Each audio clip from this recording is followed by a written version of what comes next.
Ministro do STF, Alexandre de Moraes, pede punição exemplar às milícias digitais. Reportagem de Afonso Marangoni.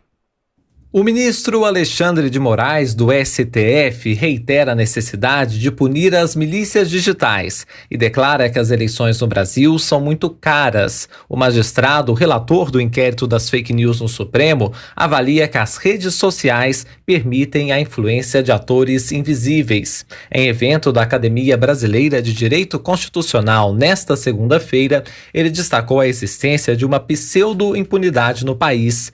O ministro Alexandre de Moraes cita a necessidade de punição exemplar para que a democracia não seja ameaçada. E ao não responsabilizar-nos, isso pode acarretar um desbalanceamento na igualdade das eleições, um desbalanceamento na igualdade de competição. Alexandre de Moraes lembra que nesse ano foi vedada a coligação proporcional, chamada por ele de Jabuticaba Brasileira. A ministra Carmen Lúcia lamenta o ódio na política e a desinformação nas redes sociais. Nós temos de ter um maior cuidado em garantir a liberdade de expressão e todas as formas de liberdade.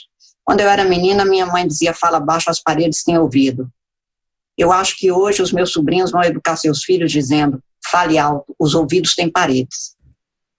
A discussão que o Alexandre de Moraes levantou ali no início, o ministro Carmen Lúcia também, sobre as milícias digitais, são um dos grandes temas para a garantia da liberdade de expressão e da ordem democrática de hoje em dia. Tudo bem que as milícias digitais ligadas aí à extrema-direita perderam força nos últimos meses, podem surgir novas ligadas à esquerda também, não é monopólio de nenhum dos lados, mas são grupos organizados com o intuito de fabricar, difundir material mentiroso, calunioso, fake news contra pessoas e promover linchamentos virtuais em massa, tornando a vida da pessoa um verdadeiro inferno. Que bom que haja alguma mobilização e alguma preocupação para combater essa atividade criminosa que ganhou o Brasil aí nos últimos anos. Olha, é temerário isso, né? Ainda mais vindo de quem se diz liberal. Veja bem, em primeiro lugar, fake news não é tipificado no Código Penal como crime. Em segundo lugar, quem vai decidir o que é ou não fake news? Isso tudo é uma narrativa. O gabinete do ódio, milícias digitais, cadê a prova de que agem de forma criminosa? Isso está faltando. O que nós sabemos hoje é que o inquérito aberto por Dias Toffoli e delegado ao Alexandre de Moraes na canetada, esse sim é ilegal. Não é previsto em lugar algum um inquérito do fim do mundo, como chamou um dos próprios ministros, né? Quem ameaça mais a democracia hoje é justamente um Supremo Tribunal Federal com essa composição e que age dessa forma. Essa é a grande ameaça.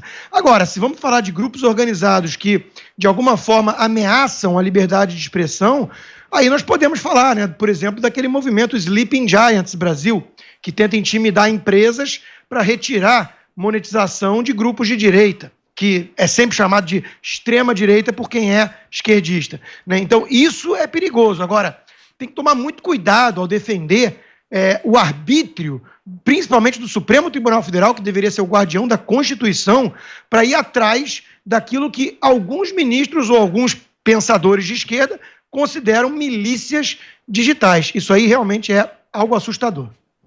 Olha, Rodrigo, se o Sleeping Giants começar a fornecer e a produzir, a difundir calúnias, acusações mentirosas contra você ou outros influenciadores de direita e promover linchamentos virtuais, você vai ter um ponto. Hoje em dia não é isso que eles fazem. Eles apenas mostram para empresas que, olha, sua propaganda está aparecendo em um certo lugar. Também concordo que o boicote, às vezes, ele pode ser usado de forma ruim. Nem sempre é uma ferramenta legítima. Mas hoje em dia, o comportamento dos Sleeping Giants não configura o que é uma milícia digital. Por exemplo, as mentiras que inventaram. A gente teve deputado João Willis, sendo acusado de tramar o homicídio do então candidato Bolsonaro junto ao esfaqueador. O pessoal divulgava isso sem o menor receio. Isso é coisa séria. Você não sai acusando e transmitindo mentiras sobre as pessoas assim impunemente. E se existe uma quadrilha, e se existe um grupo de pessoas cujo intuito é justamente produzir e fazer isso, é óbvio que isso aí tem que ser desbaratinado. Já existe o crime previsto para quem usa de difamação, de calúnia. Isso já está no Código Penal. A internet, as redes sociais são apenas um instrumento a mais, tá? Agora, essa narrativa, eu entendo a sua necessidade, seu afã de defender o João Willis, eu sei disso. Mas a verdade Podem ser outros. Glenn Greenwald foi acusado falsamente, tem outros. Eu sei, você tem uma simpatia em defender a turma da extrema-esquerda e chama de extrema-direita qualquer gente sendo acusada falsamente, independente da ideologia, Constantino. Mas é sempre curioso que seu exemplo de direita e esquerda desse lado. Olha, chamar de direita também. Digital, grupos autônomos, tudo isso é uma narrativa, Joel. Gado, robô, tudo isso é uma narrativa, é o gado mais rebelde que existe. Porque como atacaram, por exemplo, o presidente quando ele escolheu Cássio Marques para o Supremo Tribunal Federal, né? Então, isso é uma narrativa. E aí veja a sua tentativa em defender um movimento, aí sim, que intimida empresas para desmonetizar pessoas de direita conservadores, né? Como o Sleeping Giants, que esse faz um trabalho realmente de milícia.